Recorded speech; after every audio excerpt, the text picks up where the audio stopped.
guys, ngayon ay magpapacheck ako ng temperature dito sa isang matanda. Gagawin natin yung traditional method kung may sakit, di ba? Chine-check yung kilikili. So ngayon, malalaman natin kung effective yon sa pamamagitan lang ng pag-check ng kilikili kasi doon nakikita yung init. So ito siya. Tingnan mo. Magpapacheck ako ngayon ng temperature. Mimi! Paki-check mo yung kilikili kong temperature, Mimi. Oh. Minom ka na ng Dolipran. Mimi! Minom ka na ng Dolipran. Tingnan mo kung may lagnat ako, Ay, Mimi. nako, wala. Mimi! Wala. Naku po. Ay. Mimi! Tignan mo, guys. Kung ganito ba naman yung kausap mo, guys.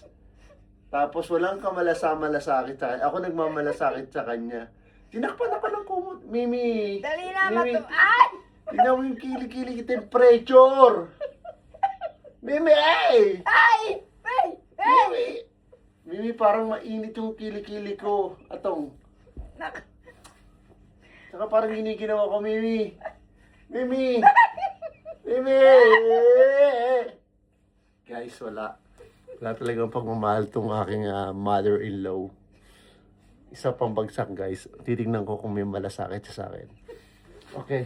Mimi! Nako. Mimi, tingnan mo na, Mimi! Ay! Mimi! Mimi! Tignan mo yung temperature ko. Ipakita mo sa kanila na mabait ka. Oh, Mimi. Ito, guys. Yan, guys. Nagtanggal na siya ng umot. Guys, ito, Mimi! Uminom ka ng Dolipran.